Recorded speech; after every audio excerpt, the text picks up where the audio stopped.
because we hadn't had many. There were a lot of them in Texas and Maryland and Arizona and California, and this was the industry looked like would be user friendly. But then the company I was dealing with, they wanted us to use renewable energy and connect it into the nuclear plant up in St. Francisville. Everybody said no, we couldn't do it. Guess what?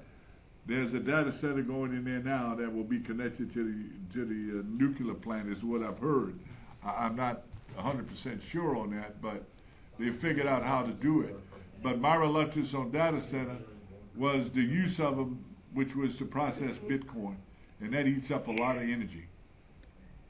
Well, General, I remember you taking up the issue of water quality at one point. It was during the time we were talking about Lake Penieur, but I can't remember how. I guess water quality came up because of that. But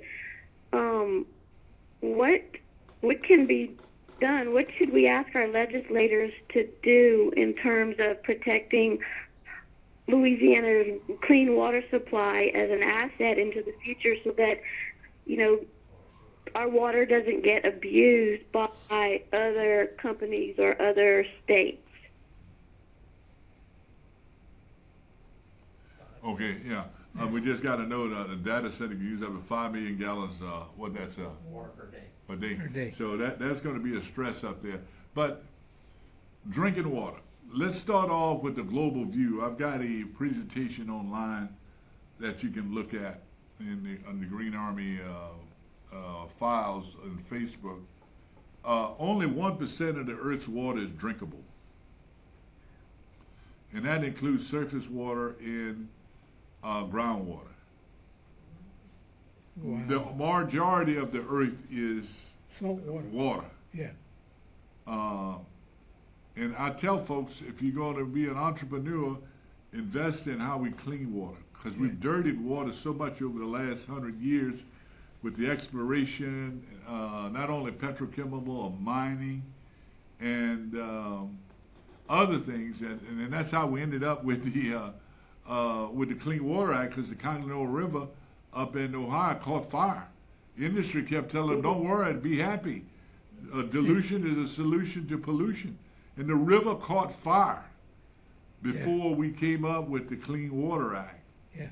And the Clean Water Act since then has constantly been amended by Congress and some people in the White House, is the case now, that we don't need to worry about that. But our water is at risk.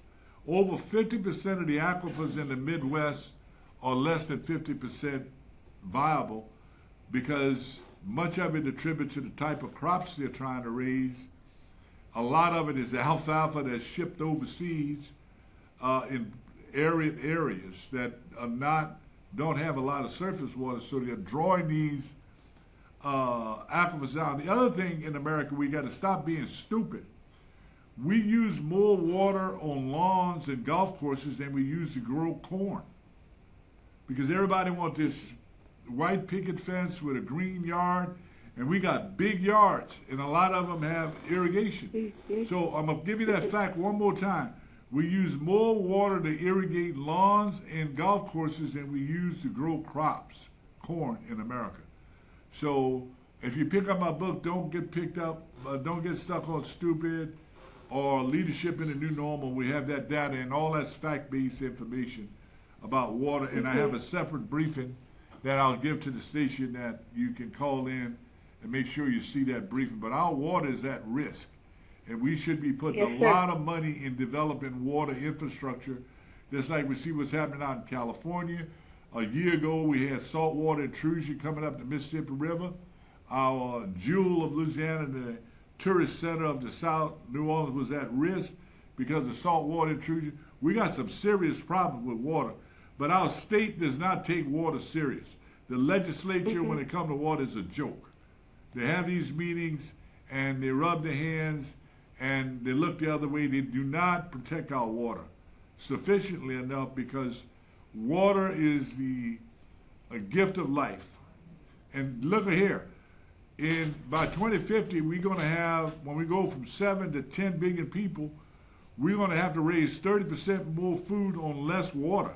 Yeah. And less arable land. So we've got to make some changes. and our infrastructure is not built to deal with the challenges, weather challenges we're having now. But water should be at the top of your list, and every kid in Louisiana should be getting education about drinking water. And you know what? In the Sparta Aquifer, they've got an education program where they go around to the schools and teach kids how to conserve water. The kids in my toilet, in your bathroom, is not the problem. It's the overuse of the industrial use of our water is the problem. But we all can conserve. But we need to cut those damn sprinklers off, other than in our shrubs and in our gardens, because putting water on lawns is, and I have a lawn with a sprinkler system, it's cut off. Now that I know what I know, I do not water my lawn. I water my shrubs and my vegetable garden. But Yes, sir. we should outlaw lawn watering in Louisiana. Yes, sir. Thank you, Cheryl. Thank you very much. God bless both of you.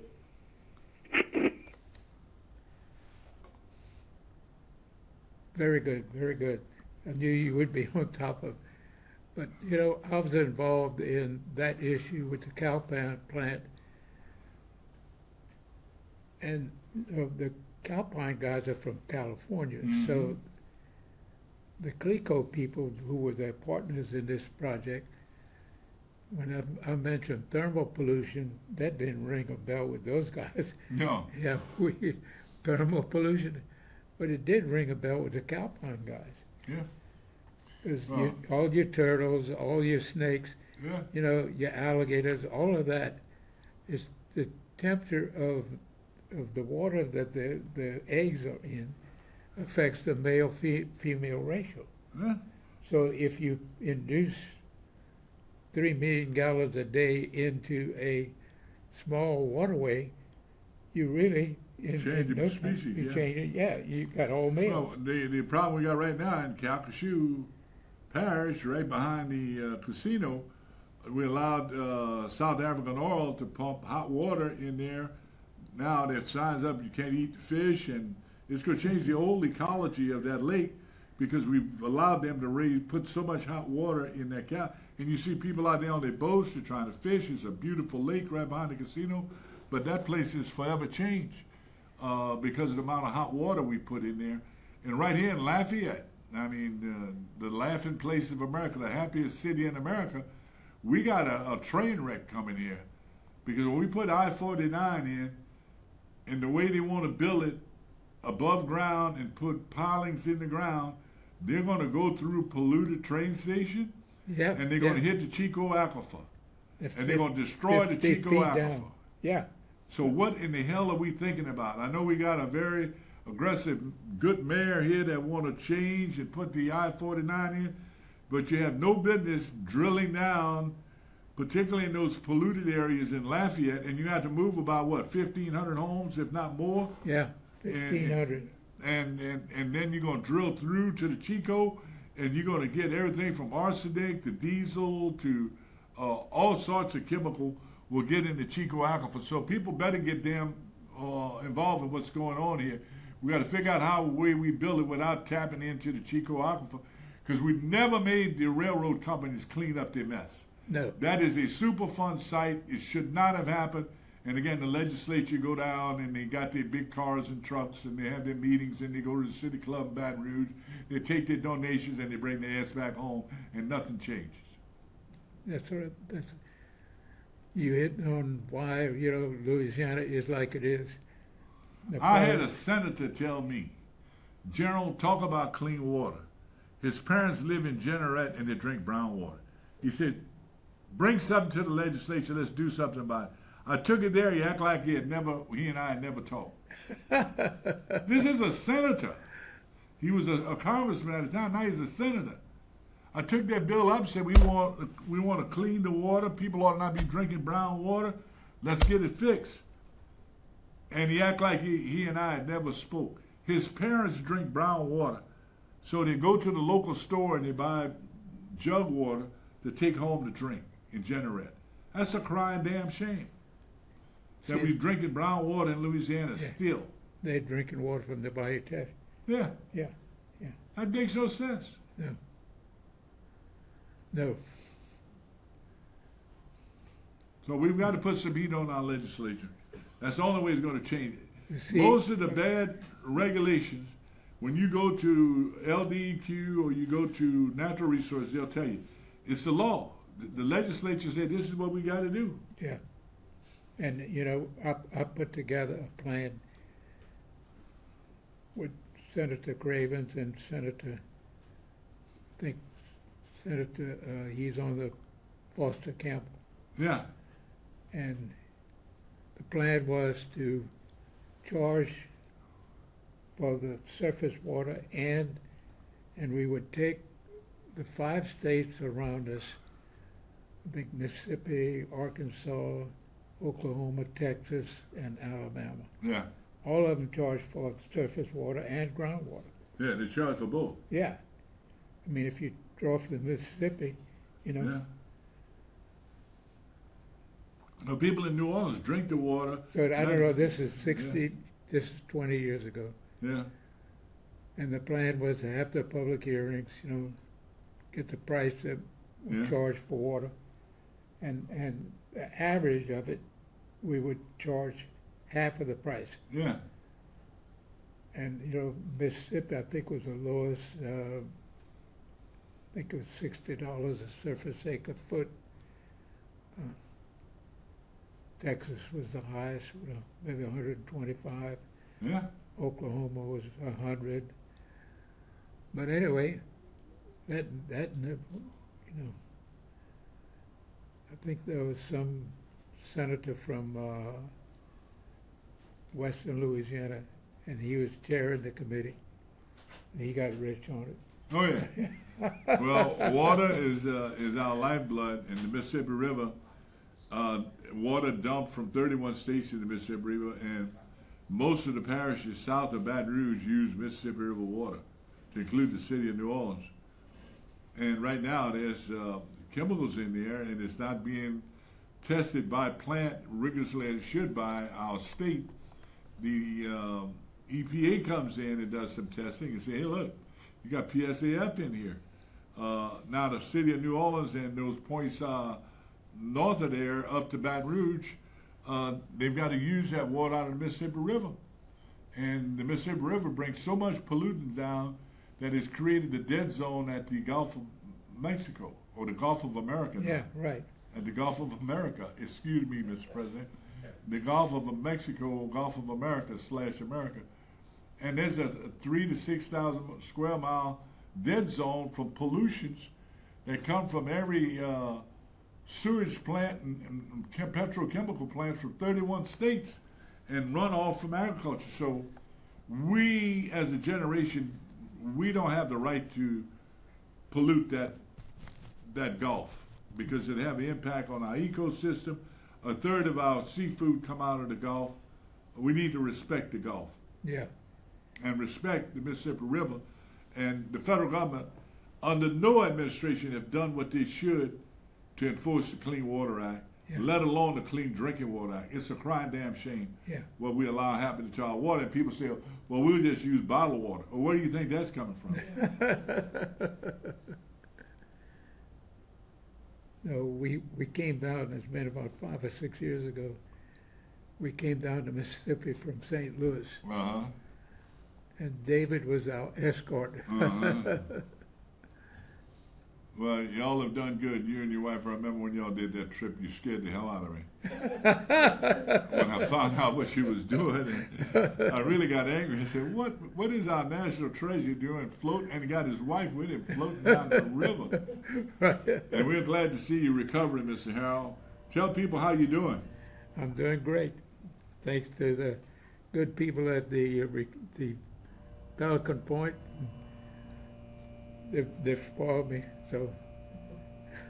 Well, you're a Louisiana treasure, and you're the most knowledgeable person I know about what's happening on our Gulf Coast, what's happening when we get threats of flood. You know what it takes to solve our flooding problem between the Chafalire and Lafayette. We're in a flood zone that has been boxed in because of those dikes that they put in to put the flow lines in and the pipelines, and you understand the impact of what's going to happen when we get the next big flood.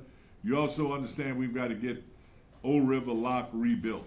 That should be a major infrastructure problem because if the Mississippi River ever turn, it will change Louisiana and it will change the world.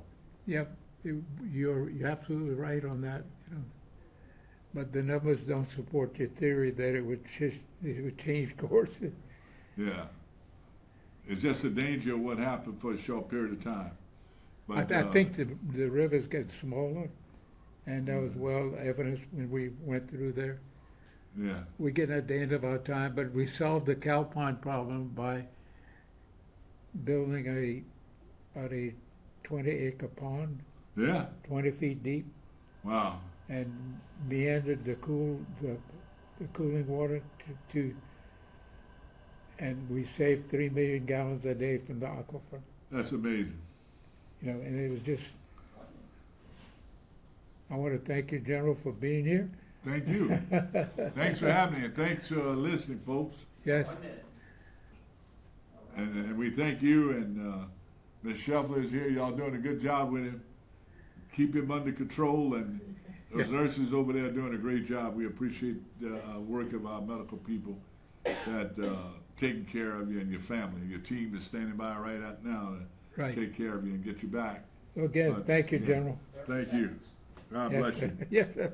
All right, Louisiana, look out for your water. If you don't look out for it, nobody else will. Yes, sir.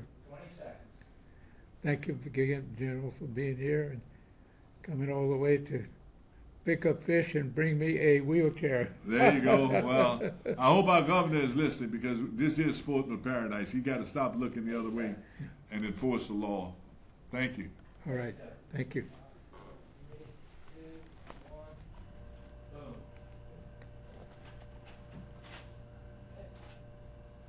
All right. We survived. Good evening. I hope y'all had a good show. The live stream wasn't working for me. But I'm gonna get a recording now, I hope. General, I'm Roger Peak. It's very Good. nice to see you Good again. to I'm see you. looking forward to watching the show. All right. Yeah, they copied it. They still be recording actually. It's easy You to. think it's still recording? Huh? You think it's still recording? I don't know. I don't think so. I get it on a thumb drive so I can put it on YouTube. Jesus, what happened to you? I fell. I took it off a night. You in a face I tried plant? getting it online. Was it a snow event? Snow and ice event? No, No? no, the day before. It is still recording. It is still All recording. right. It's still on. It's still on. It's still running if you want to talk. Put off the soundboard.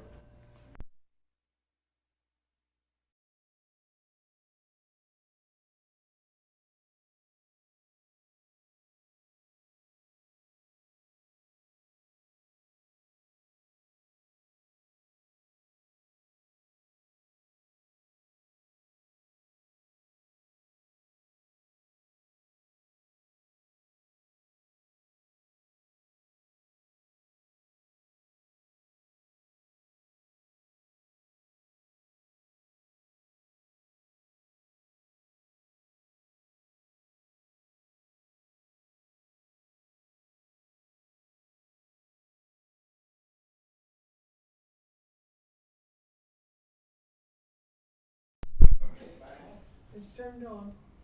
Well, as I was saying, we need to teach our children because they're going to, and grandchildren, they will suffer because of decisions we have not made right now to protect our drinking water. And to protect our ocean water. Exxon and Georgia Pacific used to spray their logs. Yeah, well, Georgia Pacific got out of the log spring business, thank God, but Exxon and Entergy are two big users right now. They create a lot of jobs, but they're major consumers of water. Now, if you go across the Mississippi River from Baton Rouge and south, all those plants use river water. Yeah. And yeah. we've challenged Exxon, why don't you use river water? They said, well, it'll cost us money to convert the plant to river water because we'd have to clean that water. and it would extend the life of the Southern Hill Aquifer. But they don't want to play. They say, well, we're people too. Corporations are people too. So we're setting up for a case in the future where Baton Rouge will be using river water because the selfishness of the industry that want to continue to use the aquifer for industrial purposes, when all the plants between south of Baton Rouge into New Orleans use river water. And they're making a profit. So they can make a profit, they just won't do it. The well water is always the same temperature. Yeah. Yeah, and in it, they don't have to deal with the river. Might go from 40 degrees to, say, 90 degrees. Yeah, but the rest of the plants do it. Yeah. And it will save the aquifer for future generations. But we've got problems with water all over the state, and we're not testing it enough. And we still got people drinking.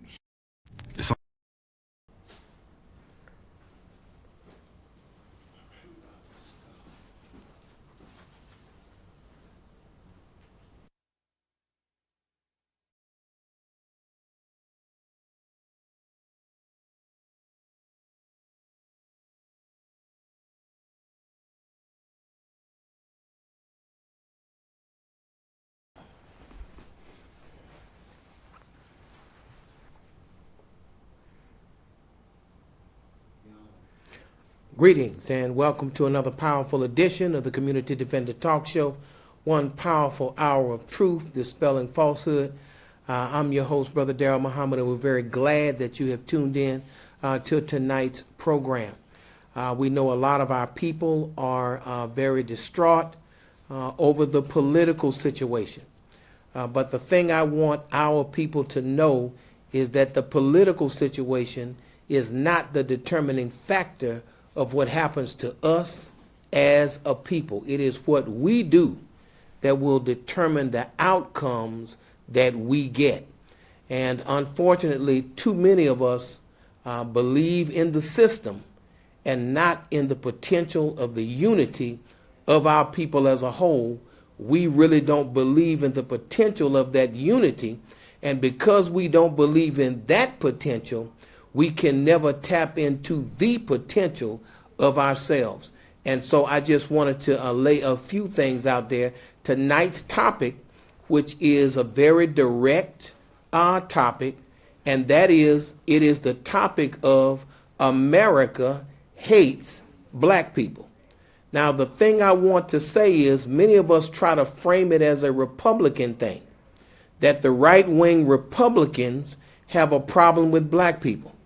But I am going to present to you evidence tonight that it is all of America, both those who call themselves Democrats as well as Republicans, that actually hate black people and desire that black people not succeed in family life, economic life, educational life, or any other avenue of progress. And that's just what it is.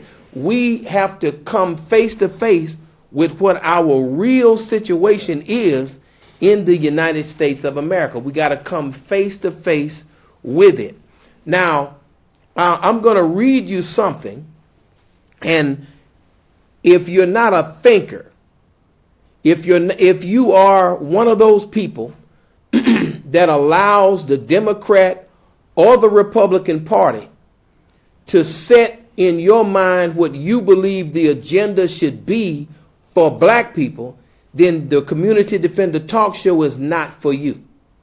But if all that we've done over these many years has failed to get us the level of justice that we would want, failed to get us the economic development, the educational resources that we would want, then it is obvious that we need to try the plan of God, because we've tried the plan of our enemies, which is to beg them to get in their schools, beg them to work for them in their jobs, in their businesses, try to join their army, their navy, their air force, their Marines, and try to fit in with them, try to run for elective office in their system. And there's a place for politics. But you are trying to get into everything that's theirs and therefore never getting anything of your own. See, as long as I was content with riding in my daddy's car, riding in my mama's car, I could never get a vehicle of my own. I had to at some point say, you know what, I want my own car. And go to the dealership and get my own car. So at some point as black people, we need to want something of our own. Now, I'm going to lay this out here. There's a book called Message to the Black Man. Message to the Black Man is by the Honorable Elijah Muhammad. In this Black History Month, you need to get this message to the black man. You need to get your hands on a copy of this book and read it and stop begging. Read it and stop crying.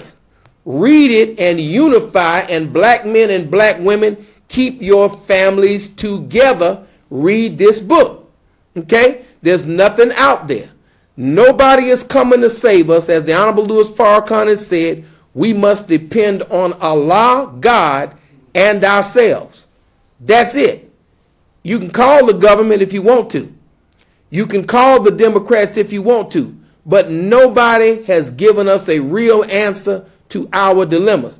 Now, in this book, toward the end of it, now you should read it from cover to cover. It's still the top seller. The Nation of Islam website, this is the top seller. It's number one. This and the Eat to Live are top sellers because of the great information in it. Now, in this book, let me set it up for you. He has a section in this book called Answer to the Critics, where he prints out what they said about him. So there was a letter by the leader of the Klan at the time, written to the Honorable Elijah Muhammad, the man that is back here on the screen, written to him by a man by the name of J.B. Stoner. J.B. Stoner. Now, I'm going to read to you what J.B. Stoner wrote to the Most Honorable Elijah Muhammad, which he prints. He publishes what these people are thinking that they wrote him. He puts it in the book for you to see, and then he also puts his response in that same book. Now, this is what the Klansman said, Mr. J.B. Stoner. He says to the Most Honorable Elijah Muhammad, he said, if you were as good as whites and equal to us, you would not be trying to force yourselves into white society. You would be happy with the company of your fellow Africans. Or is the odor too much for you? Now, he's coming with insults. We already know that we are the ones that brought bathing every day to Europe. Okay, black folks are the ones who brought soap to Europe, and the idea of bathing more than once a year was brought to Europe by the Africans. Let's break it down. They did not have any soap. They were not cooking their food with seasoning and spices. We brought that to Europe. There would be no onions. There would be no salt and pepper, no cayenne, no oregano if Africans had not brought it to us. So let's get that straight. He says, oh, is the odor too much for you? Since you niggers, this is his words, don't respect your own race and don't love your own race enough to preserve it, how can you expect white people to respect it? This is J.B. Stoner. How I have more respect for an African who believes in black supremacy and racial purity than I do an African who hates his own race and tries vainly to disown it. And many of our elected officials, what do? They try to, I don't know those Negroes, you know. So even though he's a racist dog, there is some truth in what he's saying. He said, I admire the African who says that no white man is good enough to shake hands with him. So now he admires, he's saying, a self-respecting black person. He says, I hope you will appreciate the fact that I am not a hypocrite like some Yankees who preach race mixing and practice segregation. I actually express the sentiments and feelings that are in the hearts of most white people everywhere when I tell you that I believe in white supremacy and the inferiority of all dark races. So this is what he's saying. Now he is even recognizing that what he calls them Yankees, meaning the people from up north who preach race mixing and practice segregation. And he said, I actually express the sentiments and feelings that are in the hearts of most white people everywhere when I tell you that I believe in white supremacy and in the inferiority of all dark races.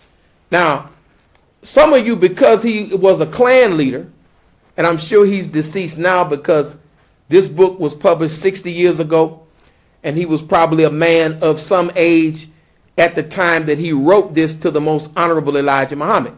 Now, it is filled with a bunch of insults to black people, but it is also filled with critical questions of why are you trying to force yourself into white society if you believe yourself to be just as good as anybody.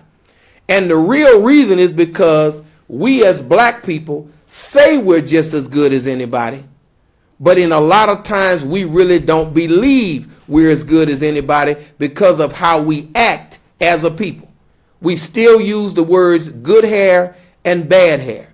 Bad hair is what? The African textured hair. Good hair is the hair that is closer to the European textured hair. And this is our language in our community about ourselves. So understand, you and I have been sickly attempting to force ourselves into places that we're not wanted. Now, I'm going to attempt to get into this right quick. And 2-0. All right, boom. Now, I want to start off with the first slide. And this is going to show you that both Democrats and Republicans hate our guts and disrespect black folks. Now, pardon the misspelling because it should have said listed by America. Listed by America as a terrorist from 1981 to 2008.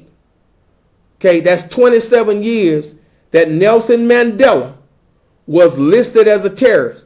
Ronald Reagan put him on the terrorist list. Okay, after Ronald Reagan's 8 years, George Bush Sr. kept him on the terrorist list. Then when Bill Clinton came in for his 8 years, Bill Clinton kept him on the terrorist list for all 8 years of his presidency, even though he had already he had already been the president and left office. He yet referred to him officially as a terrorist, even as he was in America visiting the White House. He was still on Bill Clinton's list as a terrorist.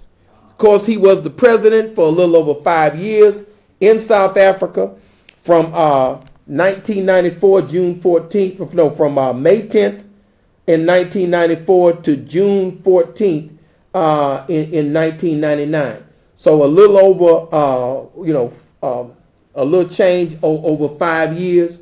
But he was listed as a terrorist under both Democratic as well as Republican administrations. And at the end, George Bush, on his way out the door, George W. Bush took him off the terrorist list on the way out the door.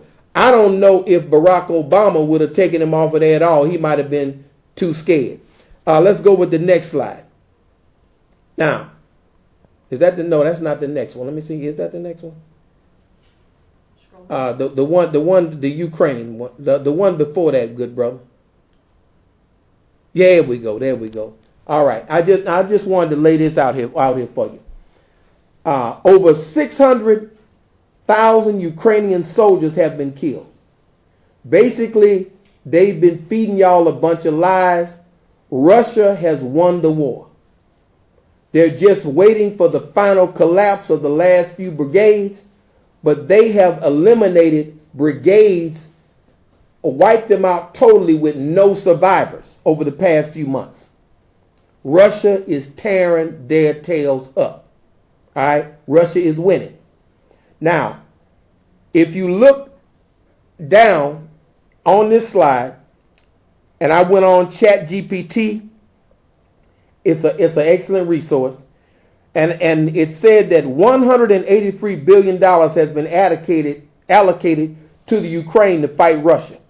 $183 billion. I think the Biden administration gave about $11 billion over a longer period of time to HBCUs.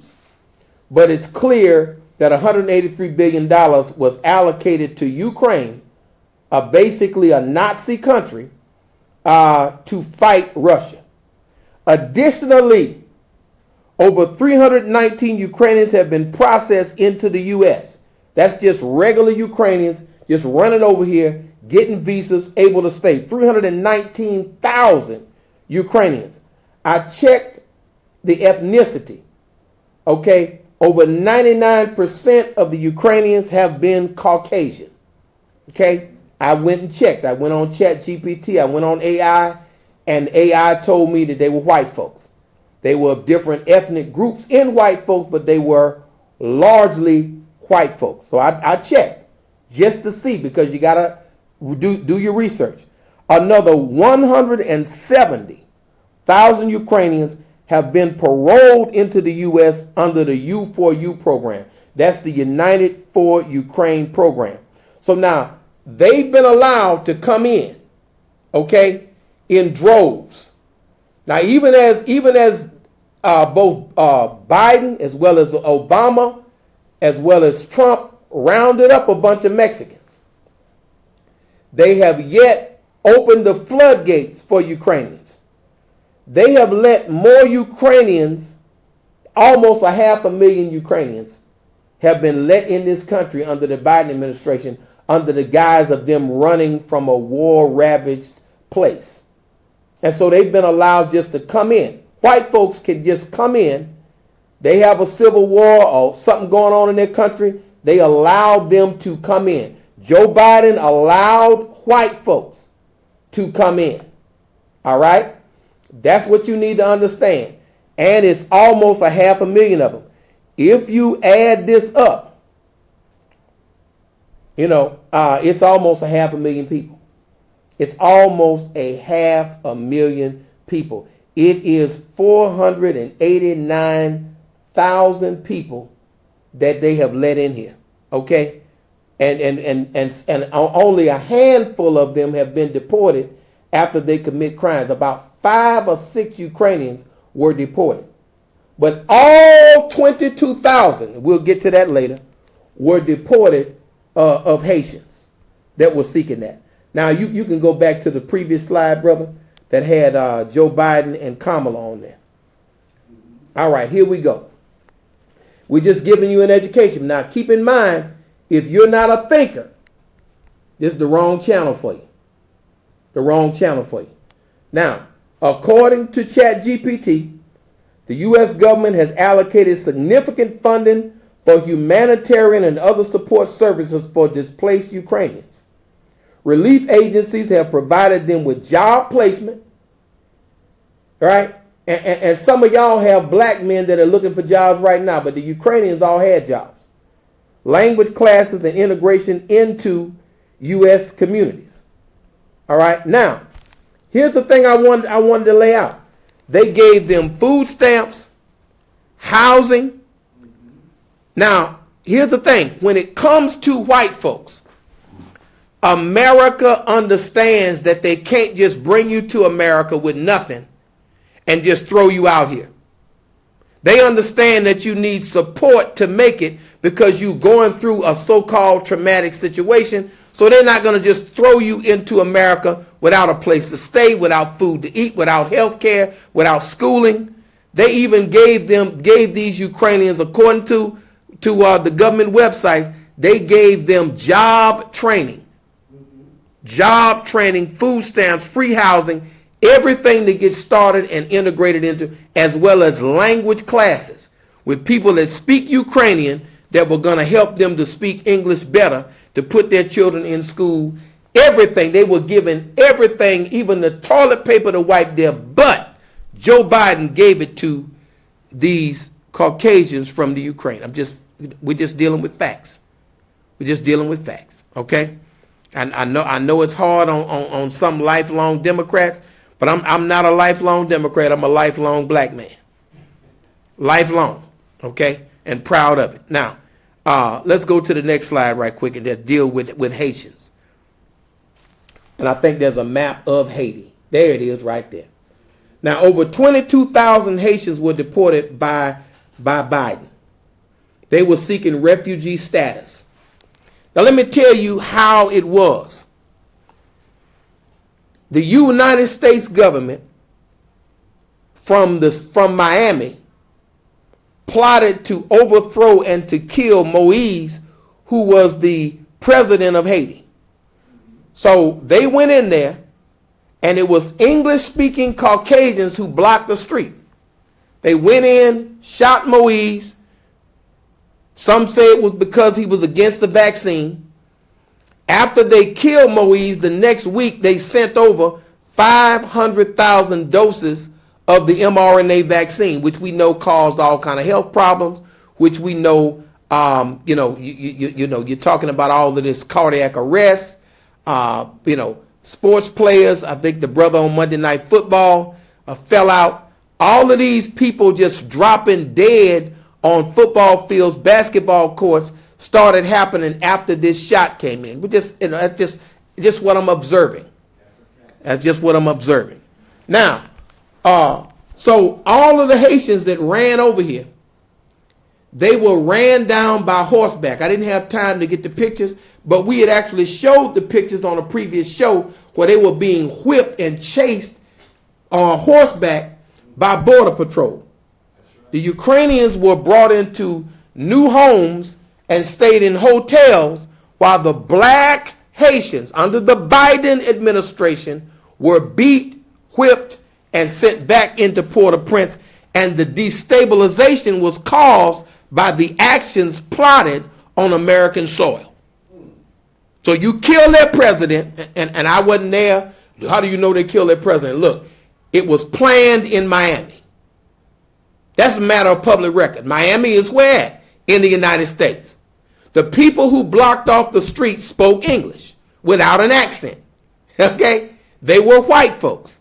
They blocked the street off until he was dead. That's the report that I read. Now, that means what? You killed a man. He said he was not going to allow the vaccine in. That we know.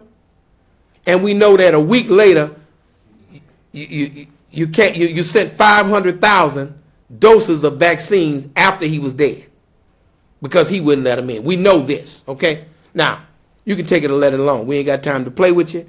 And again, if you're not a thinker, this is the wrong channel for you because we're dealing with facts. We're not dealing with emotion or what you think about somebody. We're dealing with facts. So the fact is he let 500,000 white folks in. Okay? But he would not let in 22,000 black folks in. That's Joe Biden. Well, Trump is a racist. I agree with you.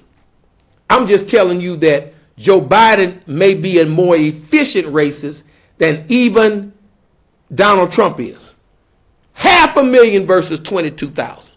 The 22,000, we ain't got room for you. But we got room for 500,000. And not only do we have room, we have free housing, free education, free health care, free job training, free toilet paper to wipe your butt with, free soap to wash your behind with. We got it all for you. All you got to do is show up. Show up and be white because our demographic is shifting. And just like Trump wants the demographic to remain more Caucasian, if you don't think Joe Biden had the same damn thing in his mind, you got another thing coming. He had the same, and he did it. He didn't just talk about it, he did it. And the Congressional Black Caucus didn't say a damn thing to Biden. They supported Biden. They got on TV and cried when he dropped out. But you don't cry tears for the hundreds of thousands of black people that are on lockdown in this country.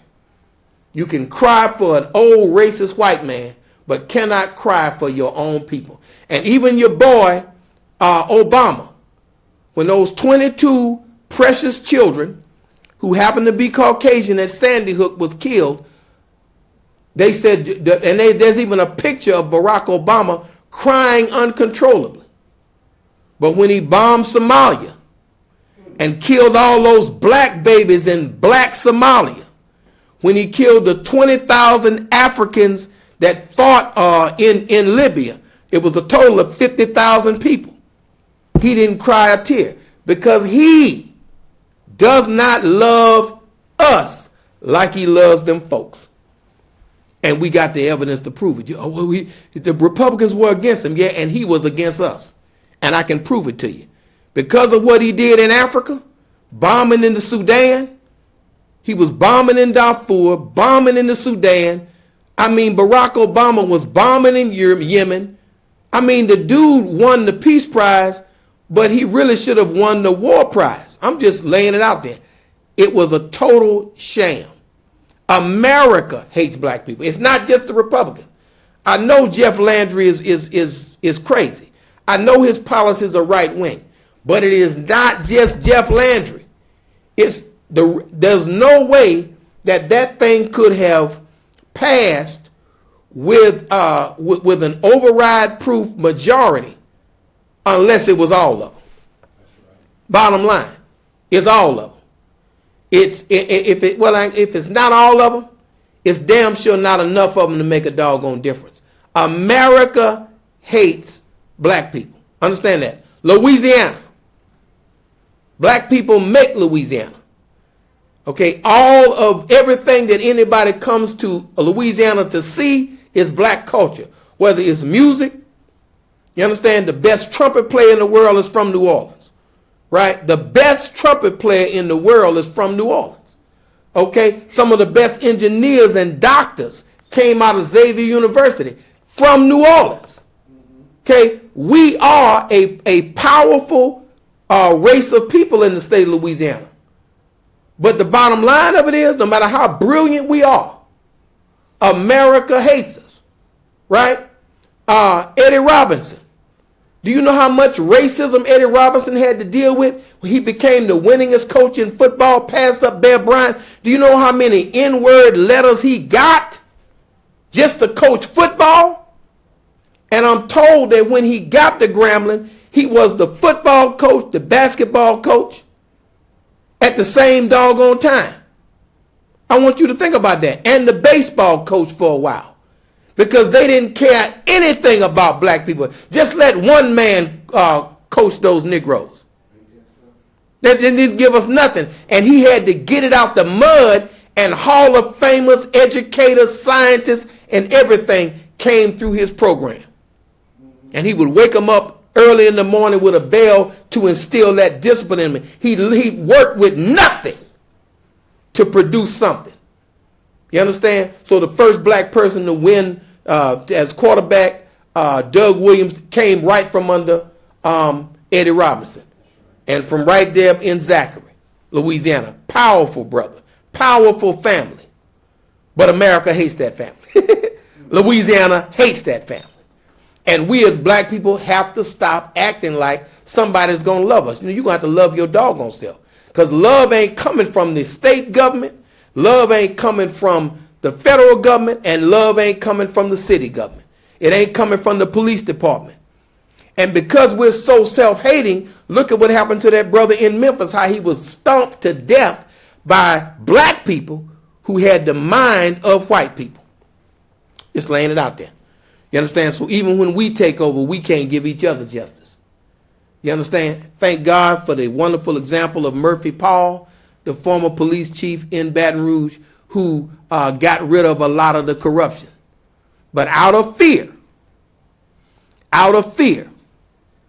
our sister returned to the status quo with the appointment she made subsequent to that.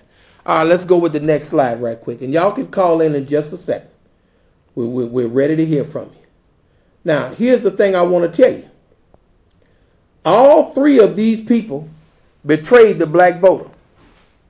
All of them. Listen to me. All of them. Bill Clinton and Joe Biden with their crime bill. Barack Obama made it harder for you to get student loans at a HBCU.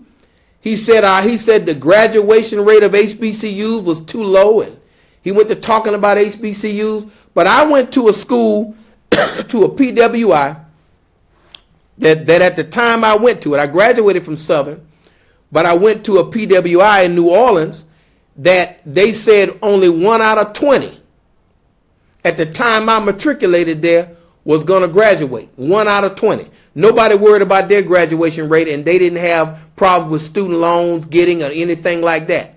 But Barack Obama put the screws on black institutions. My son was even caught up in it. Okay? To where it was difficult for him. Well, people had to co-sign it because it was just, he had to go through so much to get his aid. But the point is that he betrayed us. He didn't fight for anything that we needed. He didn't address at all mass incarceration. He pardoned a few people, which was good, but he left so many people in jail. And then when you look at Joe Biden already showed his true colors on the way out the door. He did not want jail for his son, who was a crackhead, who distributed more crack than most of the people that Joe Biden's bill put in jail. His son was a bigger criminal than probably your nephew, who's still doing life right now. His son was a bigger criminal. And what did he do? He put his son in treatment. And then when his son was about to go to jail, he just pardoned his son and pardoned all of his family members because he wanted your black behind in jail. But he didn't want his white family in there, which means he was your enemy from the beginning. Joe Biden was your enemy from the beginning, and then we have a nerve to cry tears when he drops out the race. Why are we talking about Joe Biden rather than the other guy? I mean, it was Van Jones on CNN crying. It was sad. Roland Martin about to cry. This is just undignified for us to behave this way as black people. And you got to get something for yourself. Okay, if you don't have, nobody's going to respect you. Like if I ride with people, I always need a ride. I ain't never got no gas money. I want to go everywhere. People will get tired of a beggar. They'll say, man, why don't you get up off your ASS and go to work? Why don't you do something for yourself, man? You always asking me for something to eat. You get up and go get something to eat, right? So the point is that we got to do something for ourselves. You got to grow your own food. Start a garden. You can't depend on Wally World. You can't depend on Super One. You can't depend on all these other, them to do everything for you. You can do something for yourself. That's all I'm saying. I'm not saying don't shop right now. But I am saying that we need to wane our way off the dependence of other people. Okay? Just laying some things out there. You and I got to think, because we're crying about the attack on DEI. But we haven't done anything to create jobs for our own people. The NAACP is not focused on creating jobs and economically unifying black people. The Urban League, you're not focused on what's going to help black people. You're focused on getting in the butt crack of white folks. You brag about how you went to Georgetown, how you went to the University of Pennsylvania, how you had an opportunity to go to these schools because of diversity, equity, inclusion, and I was able to get an education. No, you were able to get an indoctrination. There's a difference between an indoctrination and an education, because they told you about Plato, Aristotle, and Socrates. They didn't tell you about Imhotep and Askia Muhammad. They didn't tell you about the great African civilization of Mali. They didn't tell you about the achievements of black people. They didn't go over all of that at Princeton and at Yale. Okay? And from what I'm told, a lot of the African studies courses that are taught there at these places are predominantly, it's the white folks that are getting in them. Because when you go to Harvard, you don't want to see any Negroes. I'm at Harvard. I had great ACT scores. And you don't want to be, you like Mr. J.B. Stoner says in this book, you don't want to identify with your own people. And you're going to continue to get kicked in the behind as long as that's the case. Now, next slide. Okay. Now, my apologies for the spelling. I didn't oversee the spelling, but I appreciate the person trying. I had a child to do this for me because I don't do computers, and we got a spelling issue. But we're going to get it together next time, all right? Now, racist bigot. That's what I got him labeled as. Mr. Trump is attempting to bring white Afrikaners into the U.S. based on supposed discrimination. Okay? Now, here he is, just like Joe Biden. Racist Nazis. One of the issues with Russia is they want the denazification of the Ukrainian government. They think there's too many Nazis and that it's too dangerous to their security because of Nazi ideology. These people who are in South Africa have the same racist mentality. And it was only at a point where it got world attention and sanctions were put on them that they were forced to relinquish some of their political control, but they have economic control.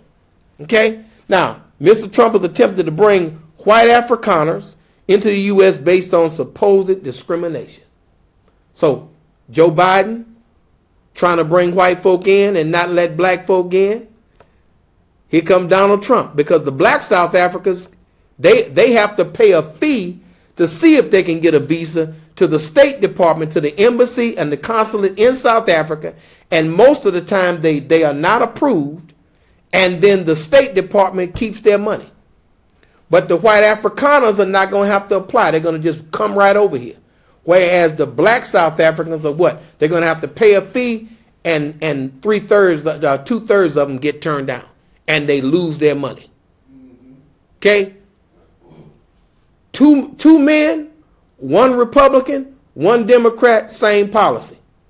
And Barack Obama, this policy was going on like that all the way since Ronald Reagan, all the way since Bill Clinton, all the way since Barack Obama.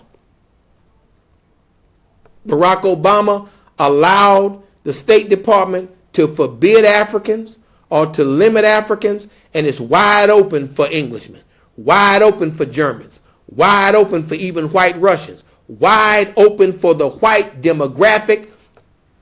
Your boy Barack Obama never, ever, ever stopped that practice because he was too scared to do it. He did not have the backbone, and you voted for him. We got a good feeling because we had a president that looked like us, but he damn sure didn't think like me. We have nothing in common except some African blood, which is good, some intelligence, which is good, but in terms of his thinking, no, he is not a brother in the fullest sense of the word. Now, next slide, right quick. Now, white Afrikaners are only 7% of the population of South Africa, yet they own 72% of all the land. Okay, now, the ANC has been under pressure by the population and by other political parties to take and redistribute that land, because the Europeans who came there didn't pay anything for the land. Now, why should 7% of the population in an African country own 72% of the land? So Mr. Trump is upset that Africans want to own land in Africa. That's really what it's about. And he's trying to entice them to come over here and to raise the level of Caucasian demographic. Because again, they are very insecure about the change in demographics going on in this country and the potential loss of political and eventually economic power. So everything works fine as long as they feel as though they're going to be running things. But I'm going to ask you a question, black folks. Do you think, because black folks own less than 1% of the wealth of America, we are now 14% of the population, we own less than 1% of all the wealth.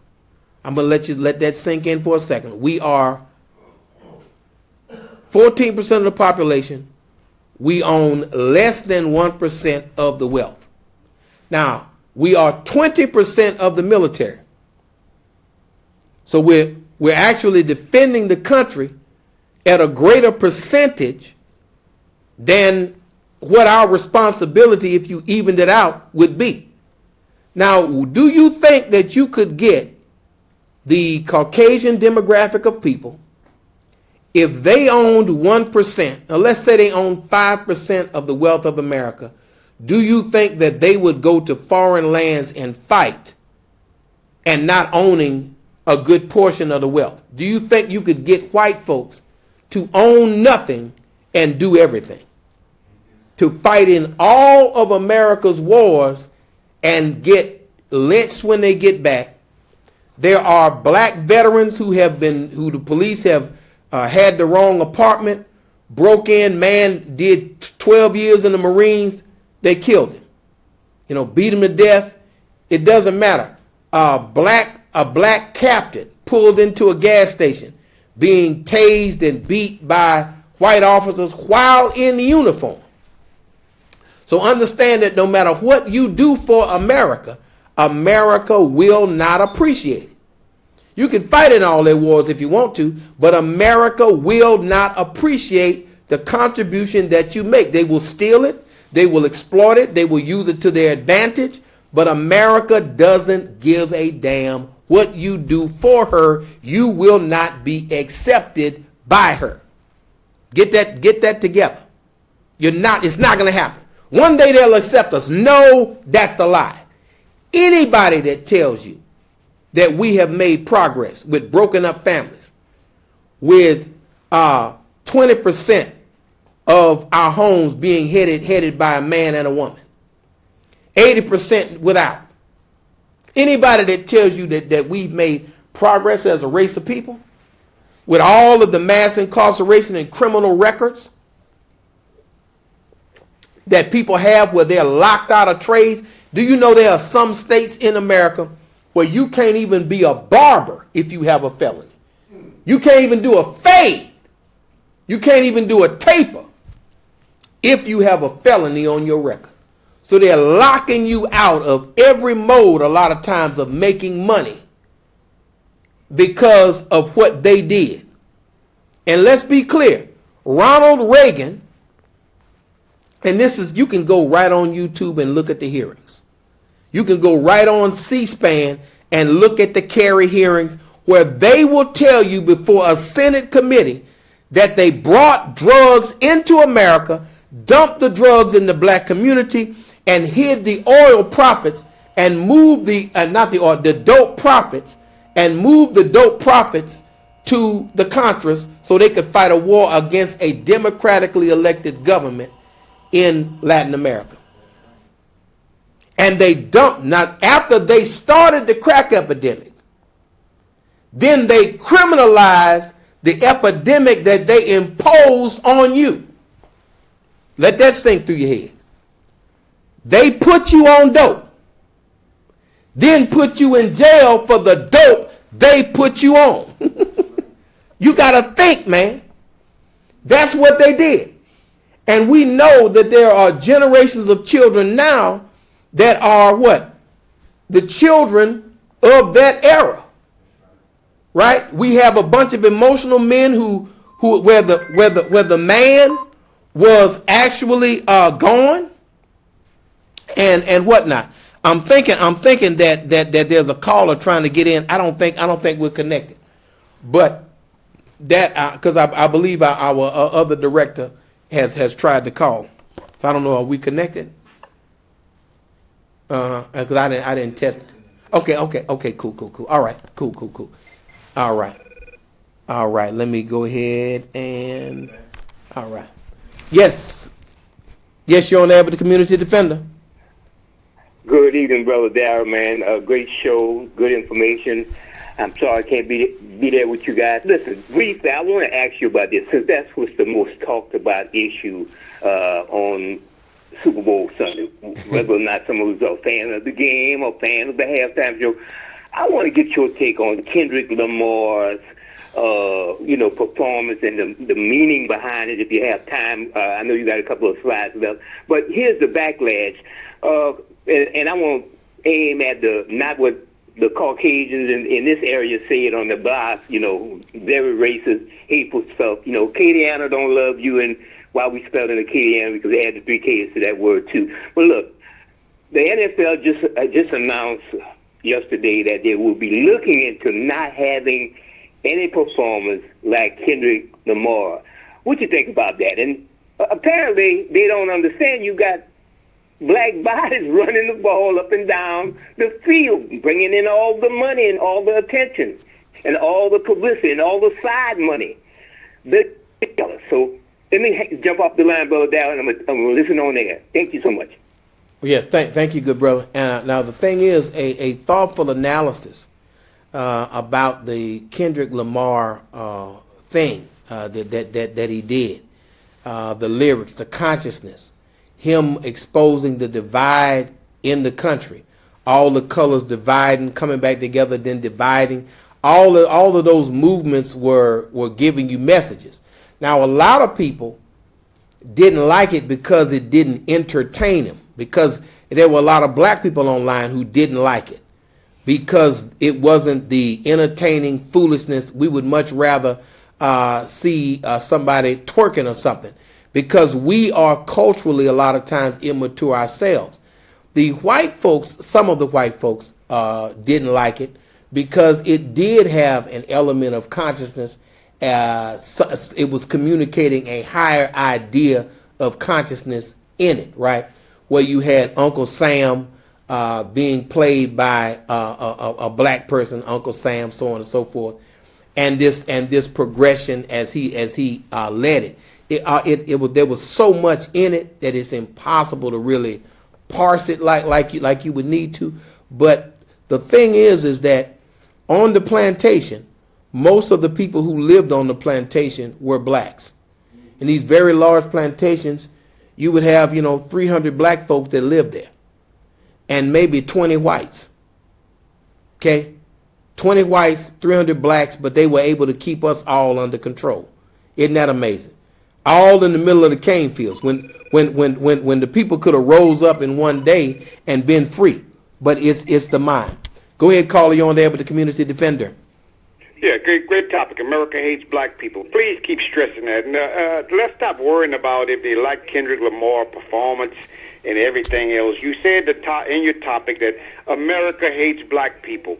And that's the flat line that we all have to understand. Let's stop trying to appease these people and appease ourselves. If we make them that mad that they call us so-called black racists, then let's be those black racists. And stop worrying about what America worries about us about, because it's time for us to worry about us without worrying about them. So keep talking about it, and a great topic, man. Thank you, sir. I tried to be as direct as possible. Thank you. Yes, sir. But the thing I'm gonna say on that, and the caller does bring up an excellent point. They're not going to like all the times our art. I can't really get into country music. I can't really get into certain things that are culturally foreign to me. All right, and they are not going to be able to get into things that are culturally foreign to them, and they do not want a higher level of expression. Now, if we would have had Nicki Minaj, and we would have had women with butt naked with no clothes on shaking their butts, then I think some of the powers that be would have said, these are our Negroes, this is where we want them to stay. But since Kendrick Lamar took things up to a higher level, and they were even upset at the Black National Anthem being sung. There should only be one anthem. Well, hell, you didn't ask black folks what we wanted. You made these decisions while we were in bondage, and hell, we should have a say-so. But no matter how many it is, because again, South African, the white people in South Africa, only 7% of the population, and do they really care about what the other 93% want? No, they don't. And America hates black people, but the West in general hates black people. That's just what, they wouldn't have treated you like that if they didn't hate you. As a matter of fact, if they didn't hate you, you would have never got over here on that slave ship traveling for 9 months in your own excrement and vomit and urine, sitting in that for 9 months, packed in there like sardines. They started out with hate, and they're ending it with hate. There was a white man who pleaded, I think, to a lesser charge because a teenager rung his doorbell mistakenly and just got shot. You know, he just shot him. The teenager was unarmed. White man comes to the door, sees a black young person, and just shoots it. Of course, he had to plead guilty to some lesser charge, but the bottom line of it is, up to this moment, this happened this week, up to this moment, they hate you. If you ring their doorbell and ask for help, they hate you. If you broke down on the side of the road, they hate you. If you do a good job, they hate you. If you go to Iraq, they hate you. There was a case in the Army where there was a black woman who was gang raped while serving in Iraq, and the people put fuel in her genitals to hide the DNA and set her on fire to cover. They poured some sort of accelerant in after they murdered her so that it would burn away the DNA evidence. And nobody, the family, nobody's been able to get any information. It hasn't been dealt with. This was all the way during so no matter what you do, black people, they're not going to like you. You cannot do anything to please them. You fought in all their wars. You worked twice as hard for half as much. You kiss their butt, you dance, you do whatever, and guess what? It doesn't get you anywhere. The only thing that's going to get our people somewhere is us working together. Buy you some land, plant something on it. Take your children and take them out of school and homeschool them. There are homeschool universities that are Afrocentric in their curriculum, and you can have your children at home learning on the computer where they don't have to deal with all the racism, and they can be taught by their own teachers and their own curriculum. You and I have to take responsibility for the generation that is under our care today and make sure that they get a proper education where they see themselves as reflections of God and as being the legacy of a great African or black heritage of the original people of the earth. And they have to know that they are math. And I can say that coming up in a European curriculum, white folks over the curriculum, white folks writing the textbooks, white folks teaching most of the classes, everything white, right? That I was not as confident in the quantitative areas of study. And that lack of confidence caused me to choose a major that I thought I could pass rather than maybe doing computer science. So had I done computer science, I'd be at home in my flip-flops right now making $600,000 a year, probably doing cybersecurity. Like a lot of these people who took those very difficult classes and had the confidence to do so. Or I might be on an engineering job, not even hardly going into the office, making $350,000. You understand? Because I took the course where you can build something. And civil engineering, electrical engineering, computer science, all these are things, medicine, dentistry, all these are things that you can actually do something with, and you can actually be a builder with that, because the quantitative fields are where we need to be, as well as the trades. That's what's going to bring in the income. That's what's going to set us apart and help us to build something economically for ourselves. But unfortunately, our black civil rights organizations are trying to get in the butt crack of our enemies. That's where they want to live. So that every time the enemy breaks wind, they want to be right there to sniff it up, okay? Every time he breaks wind, they want to be right there. They don't want to miss any of that foul-smelling air. They want to be right there, and they want all of us to follow them into the butt crack of racist America and try to prove ourselves.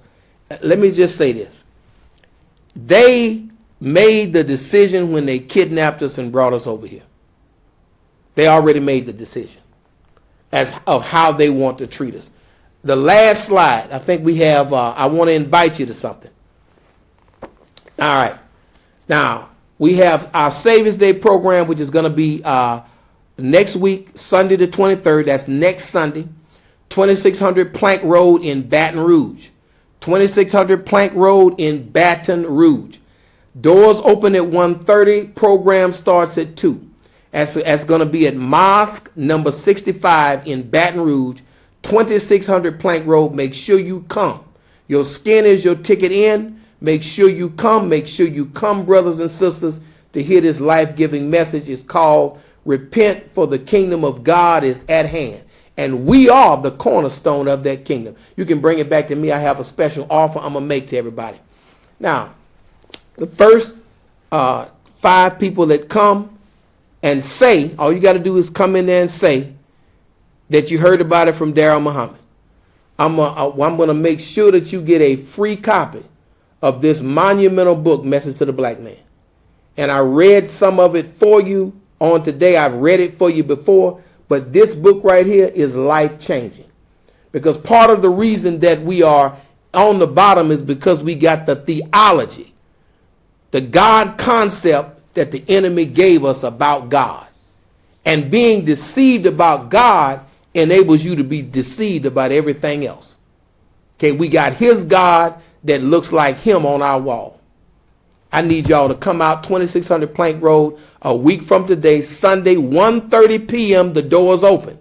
Get there. We're going to have food, game. We're going to have everything for you. You're going to have a wonderful meal, both spiritually, mentally, and also physically. All right? So come on out with your brother. I'll be there. And the first 5 people that show up, boom, I'm going to hit you with this life-changing book that got me on the right path. All right? So just remember, we love you. We look forward to seeing you. I hope I didn't hurt your feelings. But again, we got to tell you the truth because we love you. And